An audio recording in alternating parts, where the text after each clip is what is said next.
Hey guys, welcome to chapter 2, part 2. I know the first part was really long, so hope you guys took a decent amount of breaks so that we can go ahead and finish this off. As you can see, we have about 15 slides left, but hopefully it doesn't take us too terribly long. So let's just go ahead and get started. So this next section, gender, culture, and interactions. And some of this stuff might seem kind of like, oh, well, yeah, that makes sense. But sometimes the opposite can also be true. So it just depends on the context. So some basic things. So typically women tend to disclose more freely than men, but that's not always the case. It depends if it's women together disclosing, or a woman and a man, or two men disclosing and interacting with each other. And culture does definitely help determine what we tell to people, like the content of it, and then also to whom we disclose these particular things. So the stereotype is that Americans, we tend to make friends really quickly and really easily. You know, a stranger is just a friend we haven't talked to for very long yet, or however the saying goes. But with that, Americans tend to disclose very quickly and very easily, and Americans tend to disclose a lot more information than other cultures may tend to. I guess the stereotype is that we wear our heart on our sleeves and we'll tell people pretty much whatever kind of pops into our head, right? But we have verbal and non-verbal interactions when we're doing these disclosures and talking and, you know, building rapport with people, you know, kind of breaking the ice in an interview. And the verbal interactions, you know, it's just the words that we're using. Obviously, it's hard to have verbal interactions and verbal communication if, you know, we don't speak the same language, or if someone's accent is really, really difficult to understand. Maybe they talk really, really fast, or they talk slow, and that can be a distraction. That can be, you know, quote unquote noise within the communication interaction. And then we have our nonverbal interactions, which make up most of our daily interactions just in general. We don't tend to speak as much as we think we do. Most of the time we're listening and we're looking. So, you know, these are just kind of things to think about in general, not just in interview context, but, you know, particularly in interview context, whether it be job interview, journalistic interview, you know, sport recruitment interview, what have you. What does their eye contact say? What is it like? Some people in some cultures naturally maintain less eye contact because that's just how their culture is. That's what they were taught. Avoiding eye contact might signify respect. However, in American culture, we see eye contact as extremely, extremely important. And if people are avoiding our eyes, we might think, oh, well, they're being disrespectful, when maybe they're trying to convey respect. Or we think, oh, well, maybe they're lying because they're avoiding looking at us in the eye.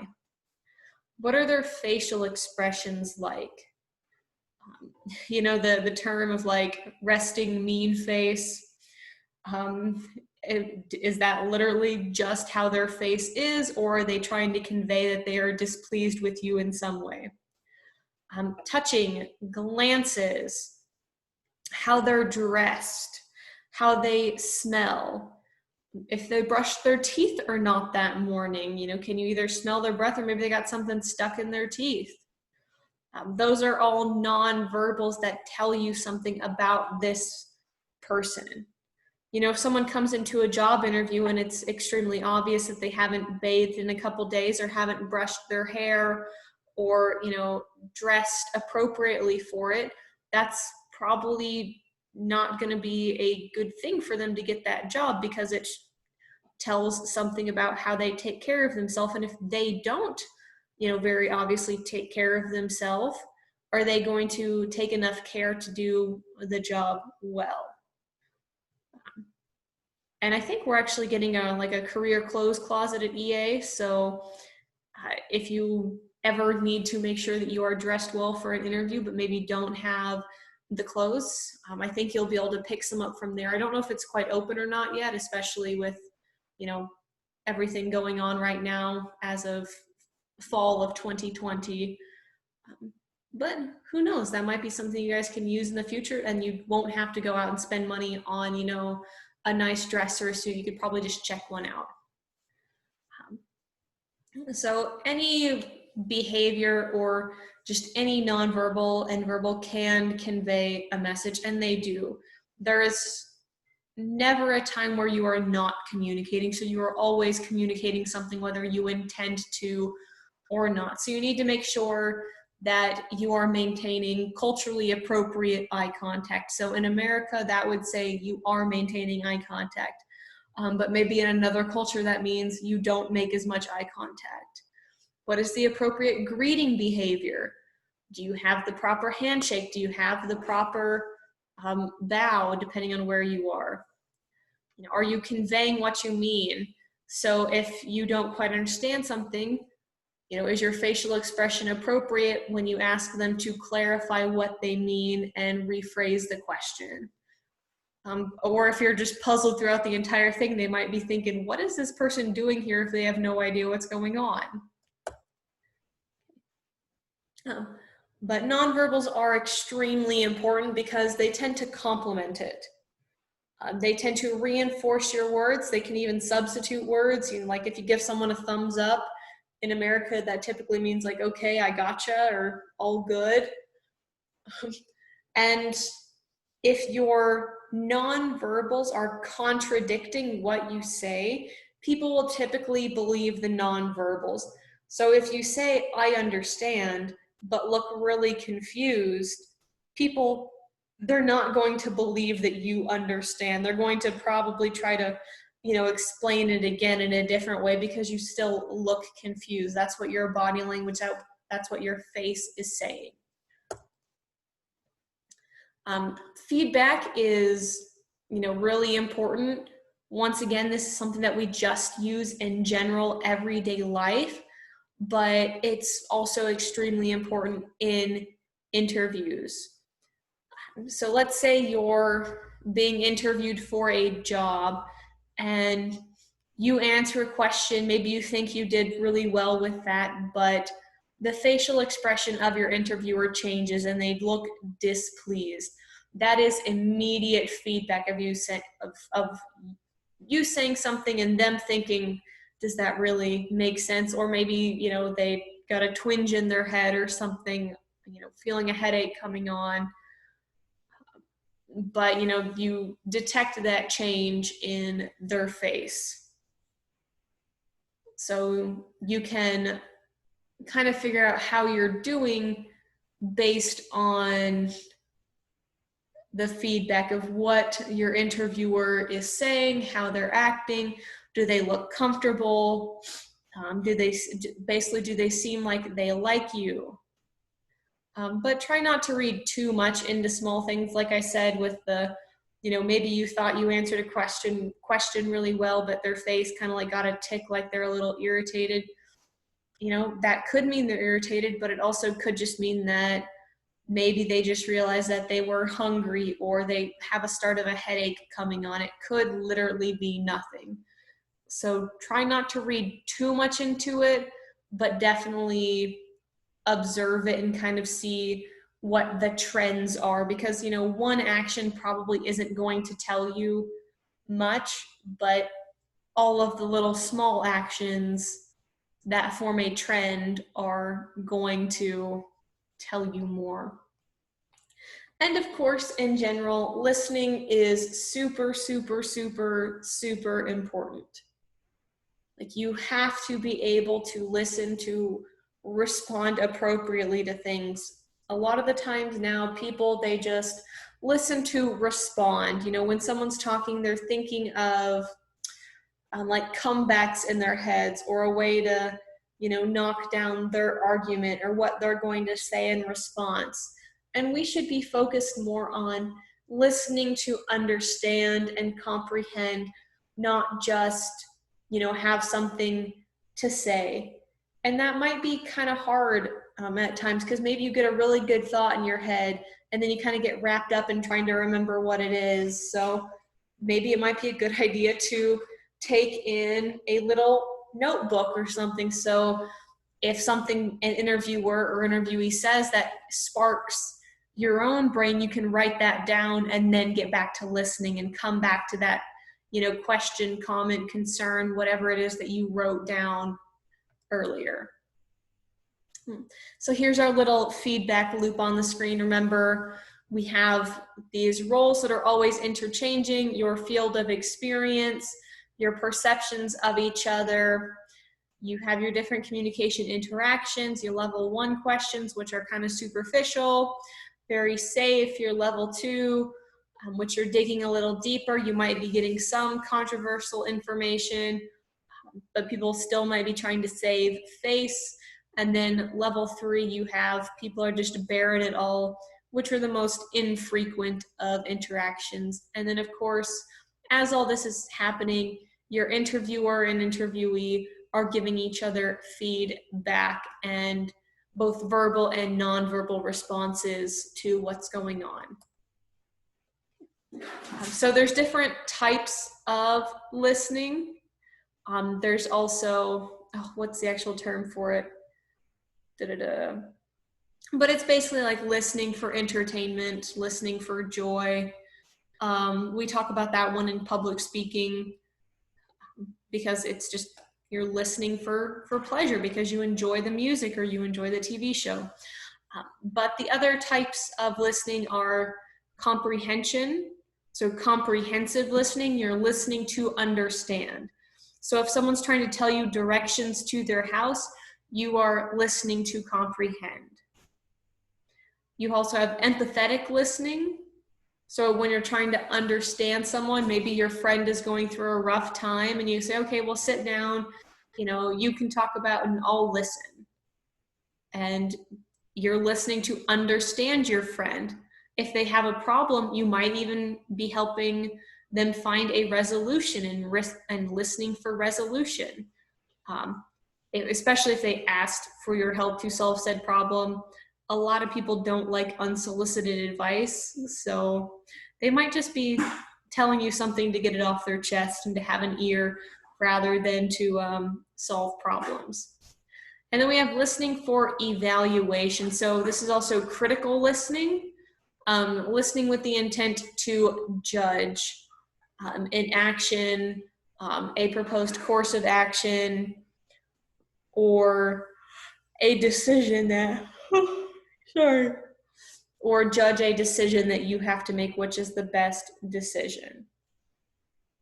So typically women do more, just in general interpersonal interactions, women tend to do more empathetic listening to try to understand and build that relationship, while men do more listening for resolution and try to solve the problem. I'm sure we've all seen this with either within a relationship that we have or maybe with our parents or our friends, where us women will just, we'll call up a girlfriend and we'll just be like, look, I just want to talk about this. And, the friend will just kind of listen and be like, yeah, da-da-da-da-da-da.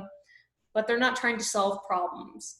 But then we tell that same story to our significant other or whatever, or our brother or our dad, and they're like, well, have you tried doing this, this, and this to solve it? And it's like, dude, I'm not trying to solve the problem. I just wanted someone to talk to. So that's actually one of the gender differences in listening. Women tend to be more empathetic listeners and men tend to be more resolution listeners.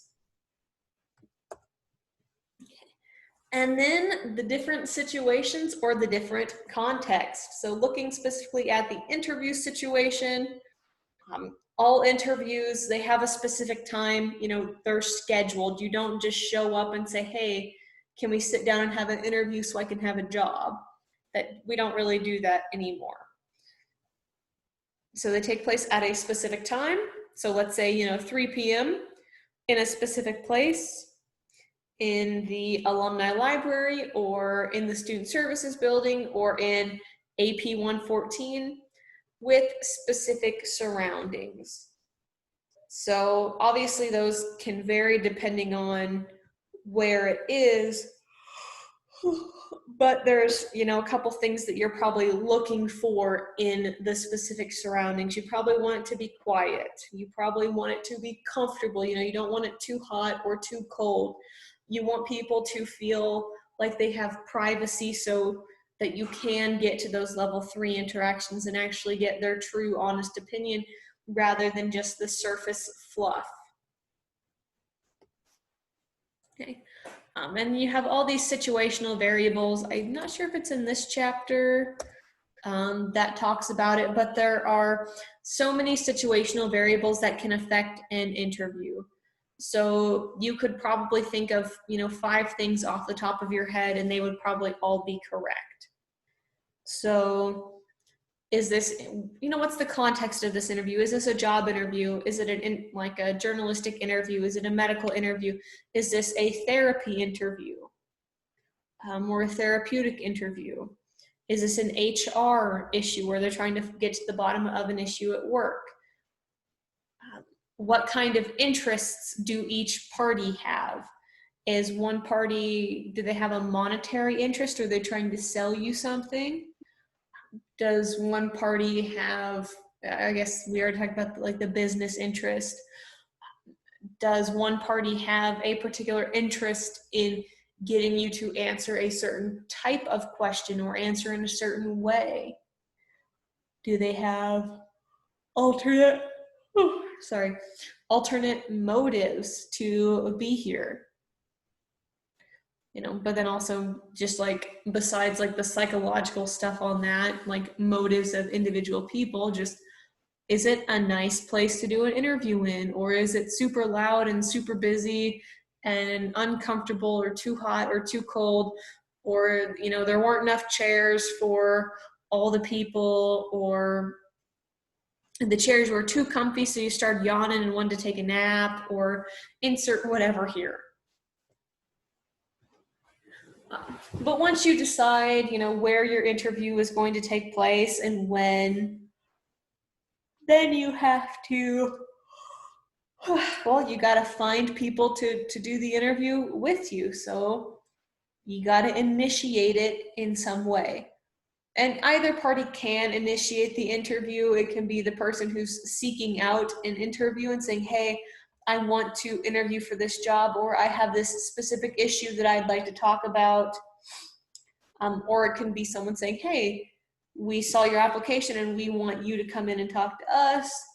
Or, you're the subject expert on this topic. Can we get your expert opinion? Blah, blah, blah, blah, blah. And if you are the initiator, you can help, enhance the interview and potentially make it more productive and beneficial by going and asking for it yourself. So directly emailing who you want to talk to, going through those proper channels if necessary. It's probably better to just go person directly to the other person that you'd like to talk to you, instead of asking one of your friends to ask for an interview for you. You may definitely ask your friend to introduce you to said person, if they know that, or if you know someone who's working in a business, you could just say, hey, can you introduce me to your manager? Or can you at least point them out for me so I can go introduce myself? And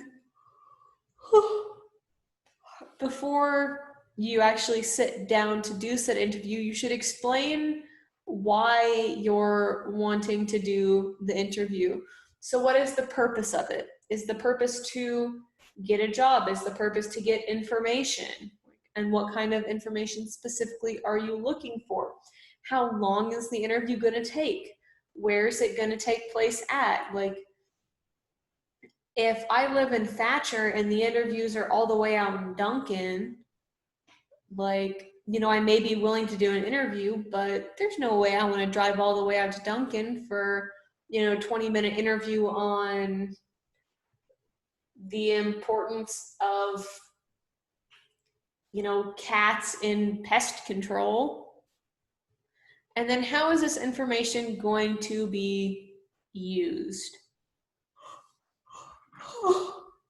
Oh, sorry guys, I was hoping that the second half of chapter 2 I wouldn't be as tired, but alas, perpetual tiredness. And how you perceive the situation and the other person within that interview, in that communication situation, definitely can affect just everything. Like, communication affects everything. So you want them to have a positive perception of you. You want them to like you. You want them to build rapport with you. Like, that's just the same as it is in life. You don't want to go out of your way to be an a-hole and make people not like you. So you will get better information and have a better experience if they have a positive perception of you. And that can be done through a variety of weird ways, If they perceive you to be familiar to them, so you've built that rapport. So maybe when you're doing the icebreakers and getting started chatting, some people really just want to get straight down to business and don't want to do the rapport building, and that's fine too. But most people will take a couple minutes to kind of chat and build that rapport to kind of get familiar. So maybe you see something in the room that is theirs that you can identify with. So maybe they have a Chiefs poster or a picture of the Chiefs on the wall or on the shelf. So you'd say, "Oh, you a Chiefs fan? Yeah, me too. I grew up in Kansas." Da da da da da. So you're making the situation and yourself more familiar to them. The informal versus formal is kind of that's a delicate balance, because you obviously don't want to go into a job interview in like shorts and a Hawaiian shirt, like that kind of informal. So you should still be polite and respectful, but you don't have to be like totally like formal, stuck up, ice prince, right? And that kind of goes along with being warm rather than cold. If you are warm, if you are open, if you are personable, it's going to do a lot more for you than if you are sorry again, wow. If you are superbly formal and very cold personality-wise. With that kind of contradictory, you still want to be private. So this just means, like, is this going to more stay amongst yourselves? Are you in a nice, quiet, enclosed, private space where someone passing by isn't going to be able to overhear the conversation? You're not going to walk out of there and be like, "Hey, the person who I was in an interview with said, this, and this."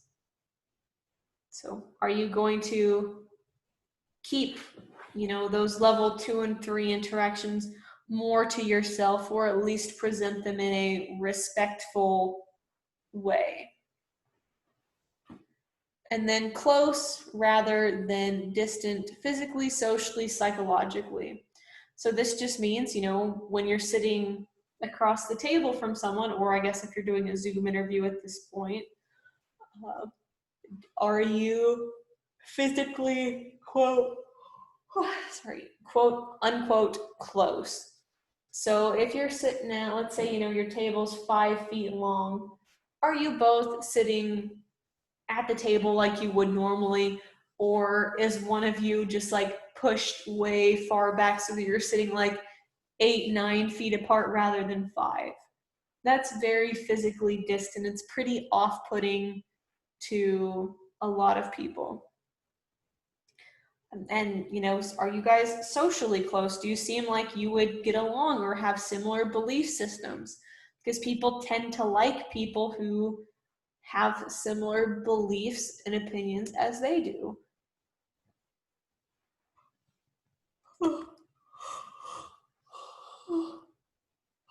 Like I said, sorry guys, just yawning. How many more slides do we have? 1, 2, 3, 4, 5. Okay, so about 5 slides left. But all this stuff is, I'm not gonna call it really common sense because it's not, but it should make mostly common sense when explained. It's probably stuff you tend to do unconsciously or know unconsciously. You just maybe have never put in words to it or really noticed it. So timing's a big one. Each party may interact best at certain times of the day, week, or year. Nobody likes to have meetings late afternoon on Fridays. It's just, it does not do well because people want to get the heck out of Dodge and they want to go home. People probably don't want to do a lot of meetings around holidays because they're thinking about home and vacation.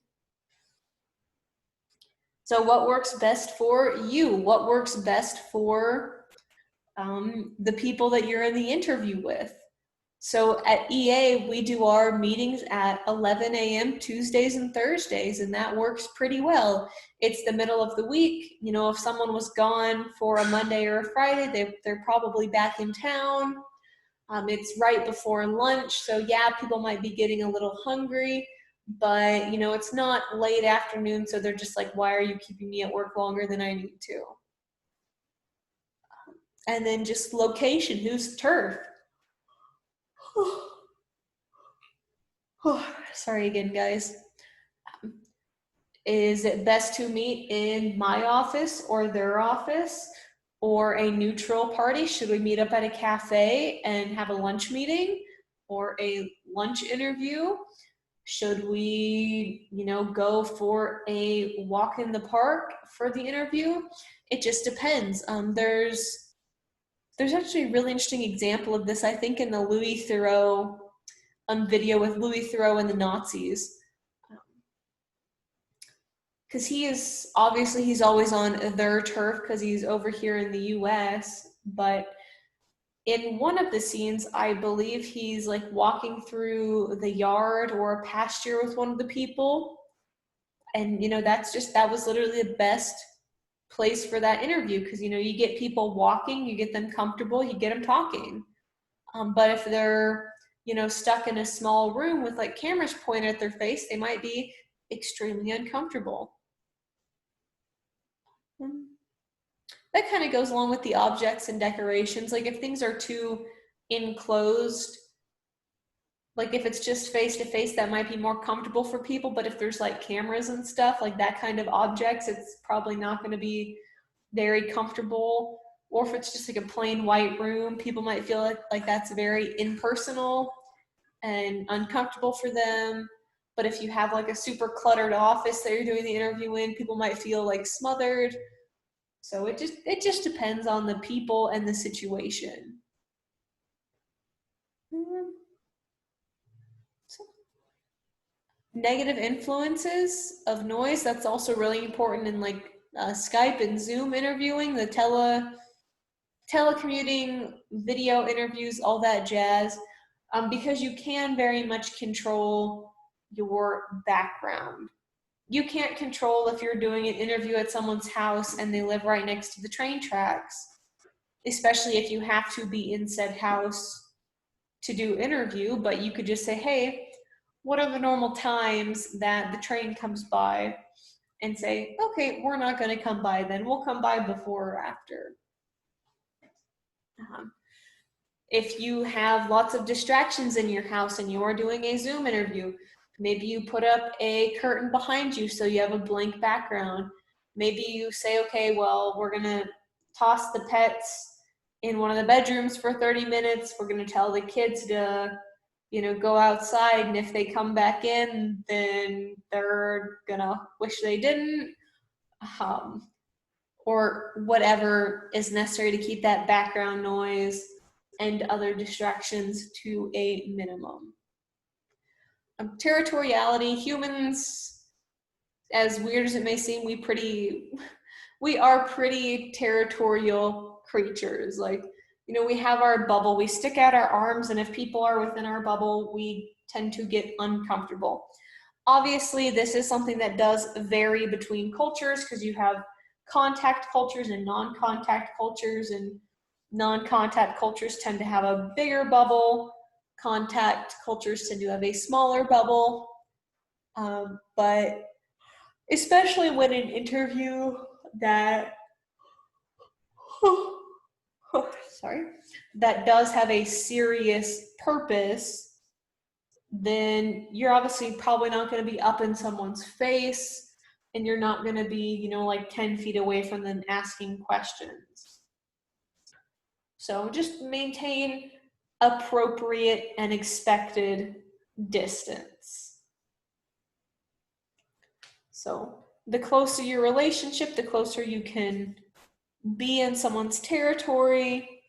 Obviously, you probably don't want a random stranger like sitting on your lap. But if it's your best friend, it's probably not the first time that they've sat on your lap. But if it's an interview, that's still probably not professional or appropriate.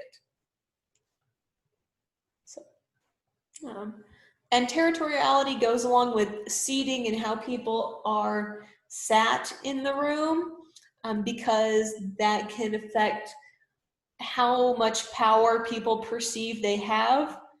And it can either equalize control, it can emphasize someone else's control, and it can enhance the interview climate definitely, or it can be a detriment. And we have different types of seating arrangements. When you think of interview, like traditionally this A is probably the one that you think of, where you have the interviewer and interviewee sitting across a table, where the head of the table is, this position of power. And if you have something like this, maybe you have the interviewer sitting at the side of a table, interviewee not like right next to them, but kind of off to their side, that equalizes power a little bit more. And then you can kind of see like very much, well, this is a group interview. Oh, hi, Kat. Oh, sorry, she just like jumped on my lap. But obviously, if you have more people face to face, you have more equal distribution of power. But this one, this E, you have a group interview where one interviewer interviews a group of people. This one is also technically a group interview. Where's the panel interview? I mean, I guess you could do a panel either way. You just have to switch like the E's and the R. But just think about how you're sitting, what kind of room you're in when you're doing interviews. We talked briefly about these outside forces and other influences, but outside forces might be like, do you belong to a certain company that influences, what kind of topics you're going to cover? Is it going to influence the structure? Are you going to avoid asking certain questions because, person A is affiliated with this group, so you don't want to ask about that? In job interviews, outside forces may determine who takes part when and where. So at EAC, we get assigned to hiring committees. So the institution helps decide who takes part in these interviews, when they occur, and then where they occur.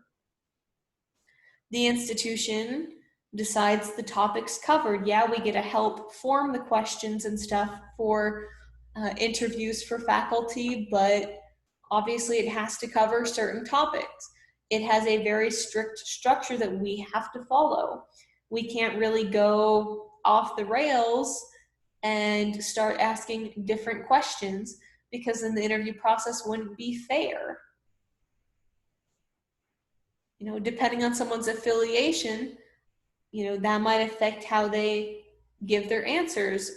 And especially, like, are they doing this interview, you know, bona fide, in good faith?